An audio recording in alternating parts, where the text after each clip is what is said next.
के तहत हम लोग का एक नया प्रोग्राम शुरू हो रहा है कि know your police and know your people.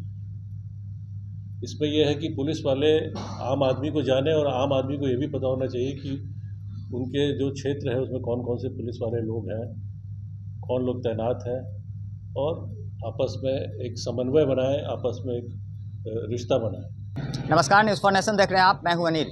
Bihar police मुख्यालय एक बार फिर से लोगों के बीच संवाद स्थापित कर बेहतर पुलिसिंग के लिए लगातार धार देती नज़र आ रही है। और इसी कड़ी की बात करें तो बिहार पुलिस मुख्यालय द्वारा know your public know your police एक अभियान तेज करने वाली है, जिसमें तमाम जितने भी शहरी आउटर पोस्ट बनाए गए हैं उनमें पदस्थापित पदाधिकारी और पुलिसकर्मी लोगों के घर घर जाएंगे और उनसे संवाद स्थापित करेंगे। आइए सीधे सुनवाते हैं इस पूरे मामले पर क्या कह रहे हैं ADG law and order Sanjay Singh. जो प्रेस कॉन्फ्रेंस कर रहे हैं उसमें बेसिकली आप लोग को हम ये बताना चाह रहे हैं कि हमारे डीजी साहब के दिशा निर्देश में हम लोग बराबर ये प्रयास कर रहे हैं कि जो हमारी पुलिसिंग हो वो नागरिक केंद्रित हो, मतलब हमारे जो नागरिक हैं उनका ध्यान रखा जाए, उनकी समस्याओं को सुना जाए और जो भी पुलिस के द्वारा बन सकता है उनकी मदद की जाए।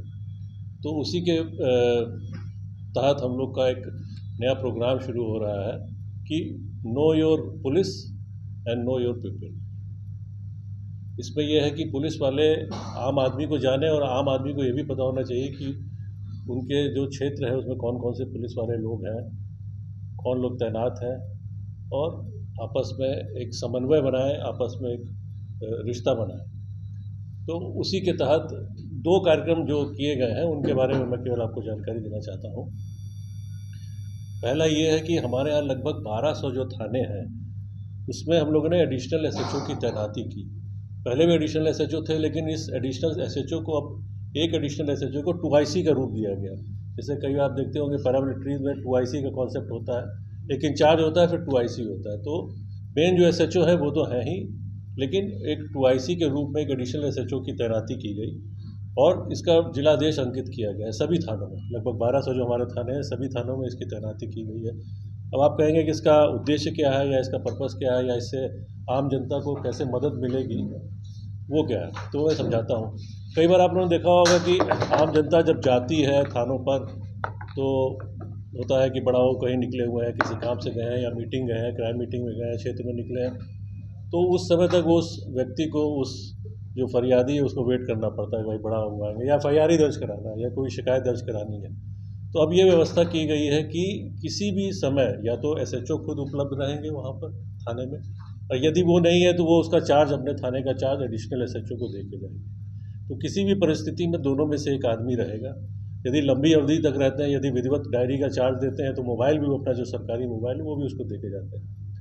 तो इससे फ़ायदा ये होगा कि अगर एडिशनल SHO जब फ्री हो गए तो उनको ये कहा गया है कि आप अपराध नियंत्रण में जो पेशेवर अपराधी हैं उनके विरुद्ध अभियान चलाएं, आप खुद से रेड करें। बीच में ये आया था कि थाना प्रभारी लोग खुद से रेड में नहीं जा रहे हैं, अब SDPO लोगों को भी रेड में भेजा जा रहा है, SP स्वयं जा रहे हैं।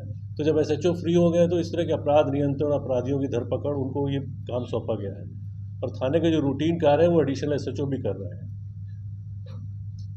सबसे महत्वपूर्ण एक मैं बताता हूँ, FIR का दर्ज करना। तो जब SHO नहीं रहते तो बिकॉज FIR में SHO का दस्तखत होता है, तो जब डायरी के प्रभार में हमारे एडिशनल SHO साहब आ जाते हैं तो वो FIR दर्ज कर रहे हैं। आज की तारीख में मैं आपको बताता हूँ कि लगभग 40% जो FIR है, 40% जो FIR दर्ज की जा रही है वो हमारे एडिशनल SHO के दस्तखत से, उनके हस्ताक्षर से दर्ज की जा रही है। तो प्राथमिकी दर्ज करने में हमको कोई विलम्ब नहीं हो रहा है। और हमने ये भी प्रयास किया है कि एडिशनल SHO में महिलाओं को भी प्राथमिकता दी जाए। तो करीब 20 से 25% हमारी महिलाएं भी एडिशनल SHO के रूप में है। जहाँ पर महिला थाना प्रभारी है वहाँ तो नहीं, लेकिन जहाँ पर अगर पुरुष थाना प्रभारी है वहाँ हमारा प्रयास रहा है कि हम एडिशनल SHO में महिलाएं दें। तो हमारे पास जितनी उपलब्ध महिला पदाधिकारी हैं उनको हम लोग एडिशनल SHO के रूप में लगा रहे हैं। तो जाहिर सी बात है, जिस तरह से अब बिहार पुलिसिंग को एक तेज धार देने के लिए और लोगों के ऊपर अपना विश्वास कायम करने के लिए एक बार फिर से अपनी कवायद शुरू कर रही है, जिसमें बताया जा रहा है कि लगभग जितने भी TOP बंद पड़े थे उनको पुनः एक बार फिर से चालू किया जा रहा है, जिसमें लगभग 250 ऐसे टीओपी है जिनको पहले से स्वचालित किया गया था, जिसको एक बार फिर से पुनः टीओपी को स्वचालित कर तमाम जितने भी शहरी लोग हैं या गांव तबके के लोग हैं वो सीधे पुलिस से संपर्क स्थापित करेंगे और उन्हें ऑन द स्पॉट सहायता मिल सकेगी। लगातार हमारी छोटी बड़ी खबरों से अपडेट रहने के लिए देखते रहें न्यूज़ फॉर नेशन।